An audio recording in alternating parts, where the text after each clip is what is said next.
અરે અરે અરે અરે જોઈ લ્યો મોરારી બાપુ પણ આ દીકરીને મળવા આવી ગયા છે અને હવે તો મિત્રો આ દીકરીની હિંમત બમણી થઈ ગઈ છે। હવે મિત્રો આ દીકરી છે એ હવે દ્વારકા પોગવા આવી રહી છે અને મિત્રો હવે આપણે બીજી વાત કરીએ ને તો આ દીકરી ક્યાંની છે, આ દીકરીનું નામ શું છે, આ દીકરીની ઉંમર કેટલી છે, આ દીકરી ક્યાંથી દનવટ કરીને આવી છે, આ દીકરી કેમ દનવટ કરીને જઈ રહી છે, બધા જ પ્રશ્નોના જવાબ મિત્રો હું તમને આ વિડીયોની અંદર આપવાનો છું।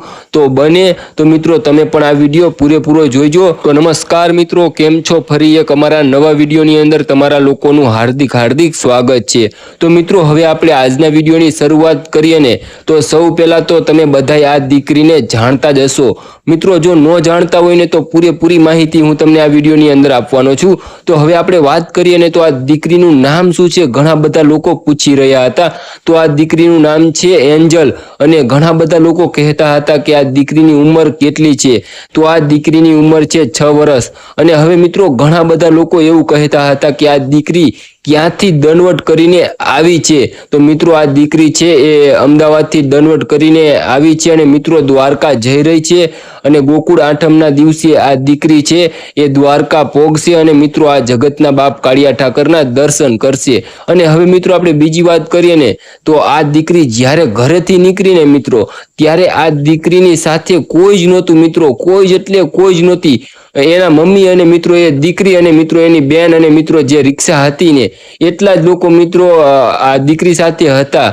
પણ મિત્રો અત્યારે આ દીકરીની સાથે મિત્રો 50 થી 60 લોકો નહીં પણ મિત્રો અત્યારે તો 100 જેટલા લોકો આ દીકરીની પાછળ છે અને મિત્રો આ દીકરીની જે હિંમત છે એ બમણી કરી નાખી છે। અને મિત્રો હાલમાં તો આ 6 વર્ષની દીકરીને ઘણા મોટા સેલિબ્રિટી મિત્રો જેમ કે મોરારી બાપુ પણ આ દીકરીને મળવા આવી ગયા છે અને મિત્રો હવે તો આ દીકરીને કોઈ ફૂલડેથી વધાવી રહ્યા છે, તો કોઈ લોકો આ દીકરીને હાર પહેરાવીને એનું સન્માન કરાવી રહ્યા છે અને મિત્રો ઘણા બધા લોકો તો આ દીકરીને એમના ઘરે લઈ જાય છે અને મિત્રો કંકુ પગલા પાડે છે અને મિત્રો આ દીકરીને જમાડે છે અને મિત્રો આ દીકરીની ખૂબ સેવા કરે છે અને ખરેખર મિત્રો આ દીકરીને ધન્ય કહેવાય।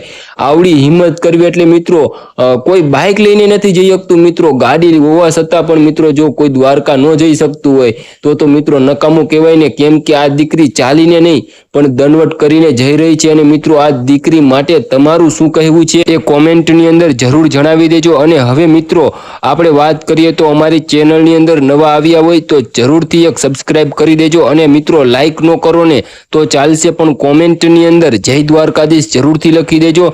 જય દ્વારકાધીશ લખવામાં તમારું કાંઈ જ નથી લૂંટી જવાનું, તો બને તો કોમેન્ટની અંદર જય દ્વારકાધીશ જરૂરથી લખી દેજો। અને હવે મિત્રો આપણે આ વિડીયોને અહીંયા પૂરો કરી ફરી એક નવા વિડીયો સાથે મળીશું, ત્યાં સુધી તમને બધાને જય દ્વારકાધીશ।